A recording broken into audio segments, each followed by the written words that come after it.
Bienvenida, casi buenas tardes, ¿verdad? ¿Puede decirnos su nombre, el cargo al que aspira y de dónde es originaria? Muy buenos días, soy Ana María Ibarra Holguín, soy aspirante a ministra de la Suprema Corte de Justicia de la Nación.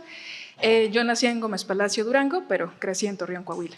Muy bien, gracias. Le voy a hacer la primera pregunta. De resultar usted elegida como ministra de la Suprema Corte de Justicia de la Nación, ¿cuáles serían sus propuestas para optimizar en tiempo y calidad la impartición de justicia? Muchas gracias por la pregunta.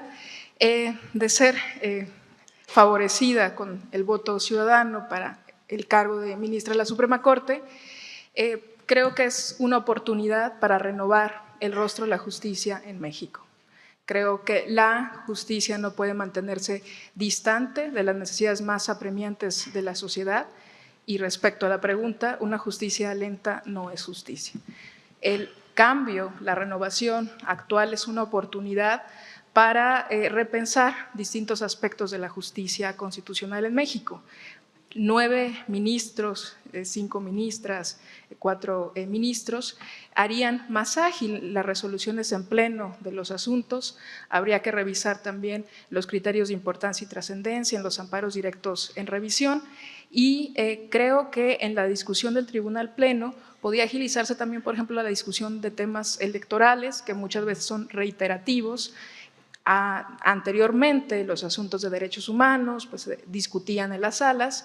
Me parece que esto le va a dar una mayor agilidad y le podemos dar una respuesta más pronta a la ciudadanía, ¿no?, sobre estos temas que los aquejan.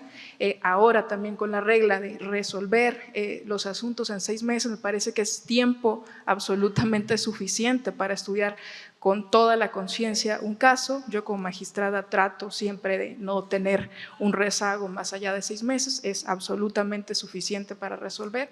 No podemos más mantener una justicia lenta, alejada de la ciudadanía. Es la oportunidad para darle un nuevo rostro a la justicia en México. También debemos repensar las reglas del juicio de amparo. Tenemos un nuevo juicio de amparo, bueno, ya no tan nuevo, pero que sigue viviendo con los criterios, las jurisprudencias del pasado. Realmente no hemos adaptado, no hemos hecho del juicio de amparo un medio de tutela y de defensa de los derechos humanos que sea ágil, que sea adecuado, que le dé respuesta sustantiva a los ciudadanos. Creo que es la oportunidad para repensar muchas de las fórmulas procesales de procedencia, improcedencia, tecnicismos barrocos que no le dan respuesta al ciudadano. Y en este orden de ideas que usted expone, ¿qué papel considera usted que cumple la elaboración de una sentencia? ¿En qué términos la repensaría usted si va dirigida a la ciudadanía? Claro, la sentencia es el medio comunicante con la ciudadanía, con las personas. No podemos escudarnos más en tecnicismos, en lenguaje barroco. Tenemos que escribir el lenguaje ciudadano, con sentencias claras, concretas, pero que también entendamos como ministros de la Corte que nuestras sentencias dialogan entre las fuerzas del pasado, del presente y del futuro.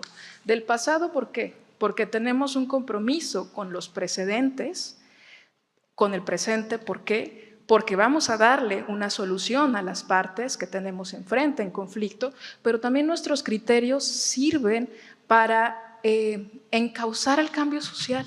Nuestras sentencias también deben guiar este cambio social. Entonces, si nosotros vemos a las sentencias como eso, como un instrumento de cambio que está en tensión entre estas fuerzas, entre dar estabilidad, pero también generar cambio, responder a las demandas sociales de la actualidad, a las demandas de la población, podemos hacer de las sentencias un instrumento que acerque el derecho a la ciudadanía. Y esto lo podemos hacer solo con esta responsabilidad institucional, entendiendo que el Poder Judicial no es un ente aislado, sino que debe colaborar con el Poder Ejecutivo y el Poder Legislativo. Tenemos un problema mayúsculo en el cumplimiento de las sentencias que solo se puede resolver con esta colaboración, que entendamos que vamos a avanzar juntos en encauzar este cambio social. Y la sentencia es el instrumento que el juez, la jueza tiene de su lado para impulsar, para argumentar.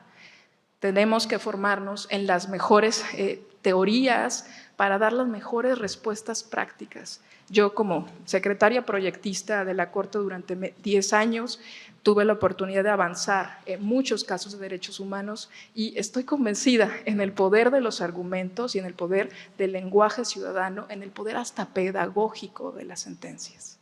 Gracias. Gracias. Sí, en materia de derecho internacional, nosotros tenemos algunos elementos que nos ayudan también a hacer ese análisis y esos criterios que seguramente en muchas ocasiones hemos revisado en la Corte. En razón de los derechos de personas de vulnerabilidad o grupos vulnerables como mujeres en situación carcelaria, ¿qué criterios ha manejado la Corte y que tengas conocimiento?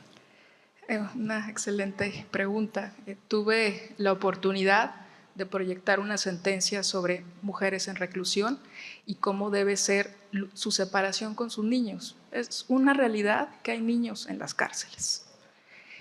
Y la pregunta que se hizo en ese caso a la Suprema Corte fue: ¿hay un momento en que los niños deben ser separados de sus madres? Y si esta separación tiene que ocurrir, ¿bajo qué condiciones? En ese precedente, creo que fue un precedente muy importante porque se pudo establecer primero visibilizar una realidad que está oculta, la situación en que viven las mujeres y las mujeres con niños y los niños en los centros de reclusión. ¿Cuáles son las medidas, los deberes administrativos que tienen que tomar las autoridades para velar por esta situación especial en la que se encuentran las mujeres y los infantes? Y se resolvió que es verdad que en una primera etapa, en la infancia más cercana, los niños tienen necesidades que tienen que ser resueltas por sus mamás. Son necesidades de apego que van a ser muy relevantes incluso para determinar la personalidad futura del niño, niña o adolescente. Pero que a la vez llega un momento en que el niño o la niña tienen necesidades de socialización, que por supuesto no pueden ser satisfechos en un centro de reclusión, y entonces es verdad, es necesario que los niños tienen que salir.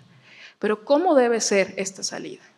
En ese precedente se estableció que debe ser gradual, que debe tratarse de mantener el contacto entre la madre y el niño o niña, debe intentarse hacer visitas permanentes. Es una realidad muy compleja, muy difícil de procesar y manejar entre todos los valores que se encuentran en juego, pero creo que con la sensibilidad, con las directrices que se dictó en ese precedente por la Suprema Corte, las autoridades administrativas, los encargados de los centros de reclusión pueden establecer medidas al menos para paliar las afectaciones de la reclusión en los niños, niñas y adolescentes. Gracias, gracias. Sí.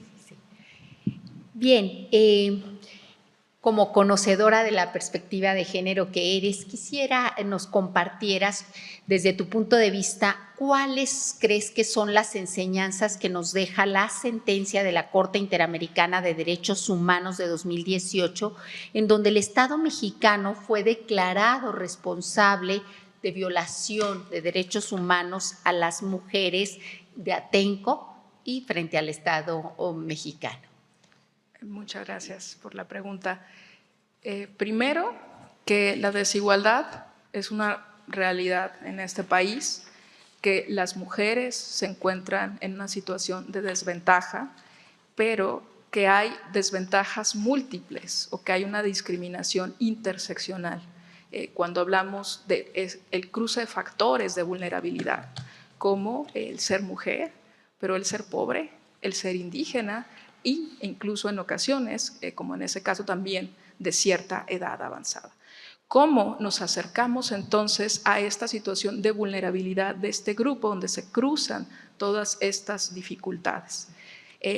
la realidad primero que nos manifiesta esta sentencia, también respecto del abuso de autoridad y la forma en que tienen que resolver la autoridad las manifestaciones públicas y cómo acercarse a proteger a estos grupos vulnerables.